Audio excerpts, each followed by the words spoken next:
Good morning, folks. It's Lee Smart with Smart Landscaping and Irrigation. Just finished this job over here on Bayview Drive here in Indian Harbor. We did the irrigation, did the grass, fixing to do the flower beds, but we just wrapped that grass up. And when I was adjusting my nozzles, I realized that it was a very important point that I wanted to point out for anybody that's, whether you're professional or do it yourself, or whenever you're putting, first of all, always use variable arc nozzles. I use Rainbird Vans or Hunter adjustable nozzles. You're never, on a straight run, yeah, it's a 180. But the thing is I know my hands are dirty as heck, aren't they? You think I just washed them, but I didn't. I kind of pretended to wash them. But anyway, so always use a variable arc nozzle. So they're going to have a radius. Any kind of professional grade irrigation component or irrigation nozzles are going to be fixed radius. So it's going to be a 5 or a 4 or a 6 or a 8 or a 10 or a 12 radius. They're also going to vary in their trajectory. The longer the throw, the longer the radius, the higher that trajectory is going to be.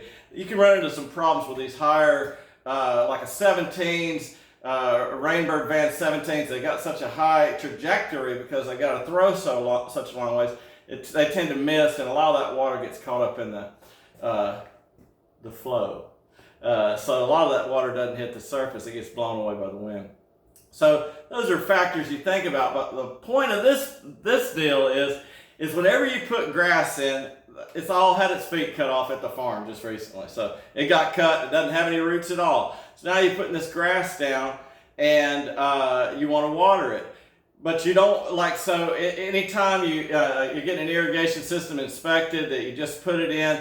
I know in Corpus Christi, when I was in Corpus Christi, man, the inspector there, if you had any overspray at all on a sidewalk, driveway, fence, house, mixed sprays between bed and turf, you had to adjust it. I mean, he used to bring a rain suit with him when he did the inspections with me, and I would end up soaked from head to foot because I couldn't get my guys to adjust them down. But the fact is when you're putting in grass, you've got to over adjust because all of that grass does not have any roots yet.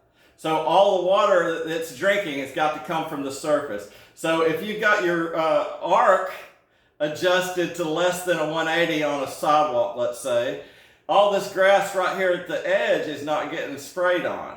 So we got to over adjust, and so you're gonna have water on everything for the first couple of weeks, and you come back and you adjust these arcs down. Radius is fixed, trajectories.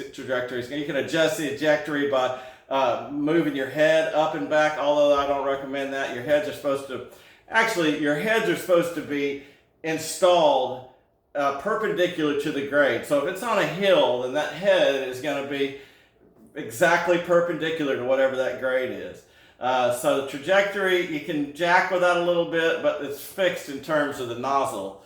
Again, you've got everything on flex risers.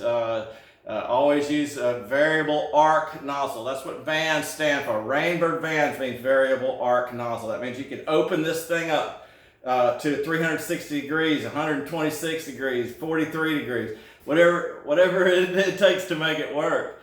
So anyway, we finished this job. I'm going to do a little video on the process and how we did it, why we did it, but I just thought I'd tell you that. Make sure, over adjust initially, and come back when your grass gets rooted in a little bit, then you adjust back to reduce your overspray. So if you're on a well with a pump, especially down here, almost everybody is on a well, you definitely don't want any overspray because you're going to stain your driveways, you're going to stain your house, you're going to stain your fence, you're going to make a mess. Nobody likes that, okay? Especially the people that are going to buy your house, right? So don't do that. All right, we'll talk to you next time.